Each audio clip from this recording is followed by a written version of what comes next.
Hello everyone, welcome back to E Infopedia. So अभी अपनी startup story series चल रही है। So today is a turn of letter C, और आज हम ऐसी कंपनी की बात करने जा रहे हैं जिसने असेट को, मतलब अपने लिए जो लाइबिलिटी थी उसको उनने खुद के लिए असेट बना लिया। अक्सर आपके घर में खूब सारे पुराने मोबाइल्स, लैपटॉप्स पड़े रहते होंगे, लेकिन आप सोचते होंगे कि इसका क्या करें। तो बस उसी गैप को इस कंपनी ने ढूंढा और आपके पुराने फ़ोन्स को इनने सेल करना शुरू कर दिया रिफर्बिश्ड फॉर्म में। तो इस कंपनी का नाम है कैशिफाई, जहां आप अपना पुराना फ़ोन इंस्टेंट कैश और यूपीआई पेमेंट्स के थ्रू बेच सकते हो। लेकिन ये कहानी सिर्फ एक ऐप की नहीं है, बल्कि एक पूरी री कॉमर्स रेवोल्यूशन की है। तो इसको समझते हैं। इस कंपनी की शुरुआत कब, कैसे, कहाँ से हुई?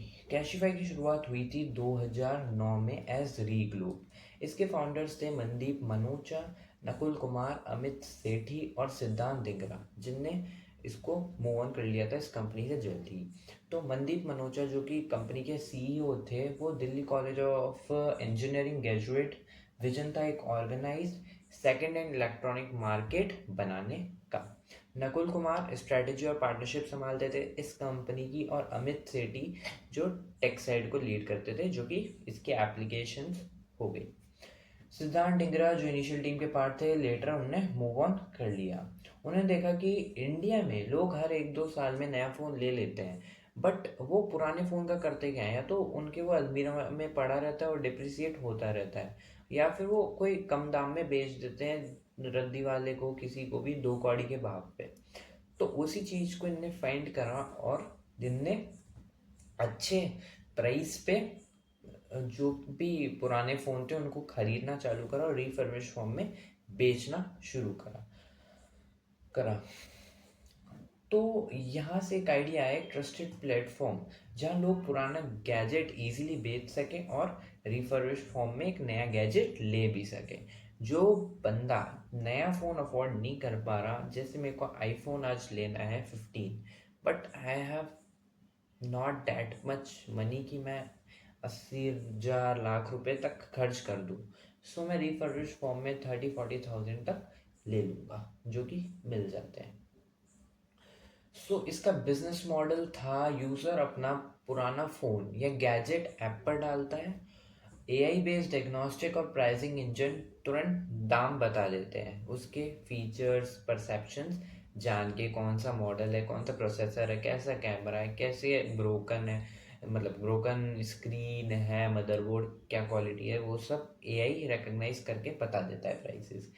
उसके बाद एजेंट आपके घर आता है, डिवाइस चेक करता है और आपको हैंड टू हैंड पेमेंट कर देता है उसी according.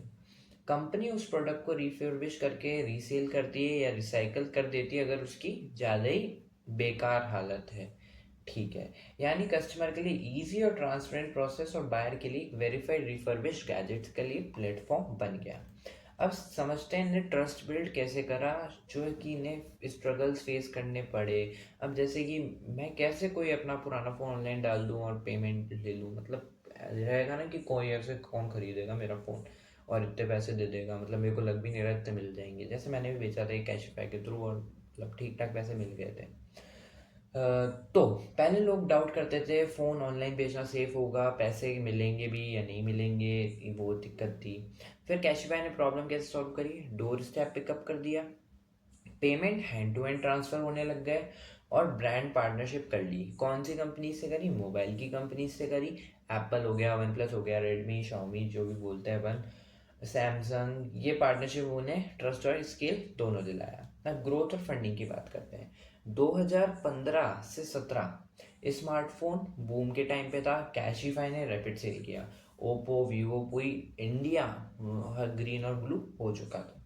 2018 onwards SL, Bloom Ventures, new cash जैसे बड़े इन्वेस्टर से फंडिंग मिली थी इन्हें, और 2022 में $90 मिलियन की ई फंडिंग सीरीज रेज की।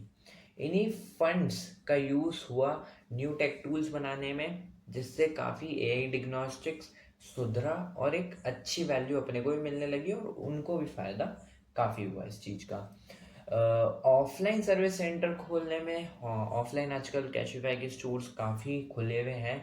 मार्केटिंग में जैसे ने राजकुमार राव को एक सेलिब्रिटी के तौर पे मार्केटिंग करवाई थी, जिससे इनकी टैगलाइन भी बहुत फेमस हुई थी, फ़ोन बेचना है तो कैशिफाई करो।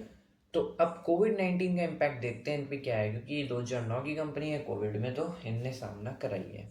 पैंडेमिक के टाइम लोगों की परचेसिंग पावर कम हो गई थी, क्योंकि अब वैसे ही खर्चे बढ़ रहे हैं, काम वाम कुछ कर नहीं रहे हैं, तो खर्चे बढ़ रहे हैं, तो परचेसिंग पावर कौन ही खर्चा करेगा फ़ोन खरीदने में नया। तो रिफर्बिश्ड फ़ोन्स की डिमांड बढ़ गई। अब किसी को जो ज़रूरत है, 30-40 हज़ार फ़ोन अभी नहीं वो अफोर्ड कर सकता, तो उसने 10-12 हज़ार में रिफर्बिश्ड फ़ोन एक ले लिया, जिससे अभी कल ये उसका काम चलाऊ हो जाए। तो ये कैशिफाई के लिए गोल्डन अपॉर्चुनिटी थी। कंपनी ने एग्रेसिवली रिफर्ब सेगमेंट को एक्सपेंड किया और डिमांड डबल हो गई। अब रेवेन्यू और लॉसेस देखते हैं। अब यहाँ एक इम्पॉर्टेंट चीज़ है, कैशिफाई अभी तक प्रॉफिटेबल नहीं है। क्यों? चलिए समझते हैं। कैशिफाई प्रॉफिटेबल इसलिए नहीं है क्योंकि उनको एक तो इन्वेंट्री काफ़ी होल्ड करनी पड़ती है, और जितनी इन्वेंट्री होल्ड करना जरूरी नहीं है कि सारी सेल आउट हो जाए। कुछ रिसाइकल हो जाती है, कुछ वैसे ही नहीं बिकती, या तो ओल्ड, बहुत ज़्यादा ओल्ड मॉडल हो जाता है, या फिर कस्टमर्स लेते ही नहीं है। और फाइनेंशियल ईयर 2022 रेवेन्यू कंपनी का हुआ था 498 करोड़ का, जिसमें लॉस था 99 करोड़ का, नेट लॉस। रेवेन्यू हुआ फाइनेंशियल ईयर 2023 में 816 करोड़ का, लगभग 64% की ग्रोथ आई। लॉस हुआ 148 करोड़ का, मतलब 50% से भी ज़्यादा। नेट लॉस यही है। फाइनेंशियल ईयर 2024 में फिर कंपनी का रेवेन्यू हुआ 935 करोड़ का, लॉस हुआ 53 करोड़ का, 63% के आसपास का लॉस कट आउट हुआ। फिर 2025 में बात करते हैं। एस्टिमेटेड रेवेन्यू जो कंपनी का अभी तक है वो है 1150 करोड़ का, और लॉस रह गया है सिर्फ 10 करोड़ का। और इस साल का फाइनेंशियल ईयर 2026, मतलब आने वाले साल में कंपनी टारगेट कर रही है कि they will fully profitable this time. ठीक है, तो 2026 में हो ही जाए प्रॉफिटेबल, यही अपनी भी रहेगा, क्योंकि कंपनी का अच्छा आइडिया था, मतलब सही प्रॉब्लम सॉल्व कर रहे थे वो। वाई लॉस मेकिंग अभी तक भी ये समझते हैं।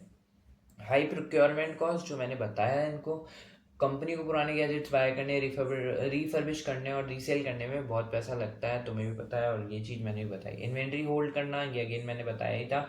टीम और इंफ्रास्ट्रक्चर एक्सपेंशन, हाँ, टीम को पेमेंट्स करनी है, employees, tech, logistics, offline stores को मेंटेन करना, इन सब में भी काफ़ी कॉस्ट इनकम होती है। फिर growth is more important than profitability. Company growth पे फोकस ज़्यादा कर रही है प्रॉफिटेबिलिटी होने से ज़्यादा। एक बार ग्रोथ अच्छी हो जाएगी तो प्रॉफिट अपने आप आएगा। फिर मार्केटिंग और ब्रांडिंग, अच्छे अच्छे ब्रांड एम्बेसडर्स बनाने, जो फिल्म सेलिब्रिटी हो गए, बॉलीवुड के क्रिकेटर्स, इनसे मार्केटिंग करवाना, it will help them to grow as faster as they can. लेकिन फाइनेंशियल 2024 तक उन्होंने अपना एबिटा लेवल प्रॉफिट दिखाने शुरू कर दिया था। एबिटा प्लस आ गया था, लेकिन पीबीटी जो बोलते हैं, सॉरी पैट जिसे बोलते हैं, वो तो लॉस में ही था। अब फ्यूचर प्लान समझते हैं कंपनी के क्या है। फाइनेंशियल 2025 में लॉसेस ऑलमोस्ट खत्म करने का प्लान है। 2026 में फुल ईयर प्रॉफिट टारगेट है। Expansion in premium refurbish markets, जैसे कि आईफोन्स और मैकबुक पे ज़्यादा फोकस करना है, क्योंकि आईफोन की रीसेल वैल्यू अच्छी होती है, और रिफर्बिश होके, मतलब आईफोन वैसे तुम्हें पता है हैक वैक होते नहीं है, जितना मेरे को सुनने में आया है। और आईफोन मतलब अच्छे होते हैं, कैमरे की क्वालिटी वोलिटी बिगड़ती नहीं है। अभी मेरे पास आईफोन 6 है अभी तक, वो अभी तक चलता है, बढ़िया चलता है, उसमें कोई ऐसी प्रॉब्लम नहीं है। बट हाँ, बस नेटवर्क की प्रॉब्लम है वो, अब क्योंकि 5G आ गया है।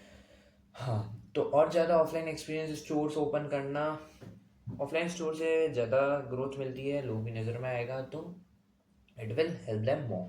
टैग और एआई का यूज़ करके, और अच्छा, और ऐप में बिल्कुल घुस जाना, मतलब कि कुछ भी बारीकी से बारीक प्रॉब्लम भी नहीं है, बिल्कुल प्योर करना, प्योरिटी बढ़ती जाए। Conclusion lesson from Cashify. ठीक है, इसका अपने स्टोरी से अपने को क्या सीख मिलती है, कैशिफाई के फाउंडर से अपने को क्या सीख मिलती है, वो समझते हैं। कैशिफाई की कहानी एक सिंपल लेकिन कठिन रही है, ठीक है, क्योंकि लॉस कंटिन्यूसली आएगा है। लेकिन एक पावरफुल लेसन देती है। जहाँ लोग प्रॉब्लम देखते हैं, जो मतलब लोगों के लिए लेबिलिटी है, वो इन एंटरप्रेन्योर ने अपने लिए असेट बना ली, एक अपॉर्चुनिटी बना ली। एक पुराना फ़ोन जो आपके लिए बेकार था, वो इनके लिए एक एसेट था। ठीक है, ये उनको रिफर्बिश करके या रिसाइकल करके कैसे भी करके बेच रहे थे, लेकिन मतलब एक गैप ढूंढा।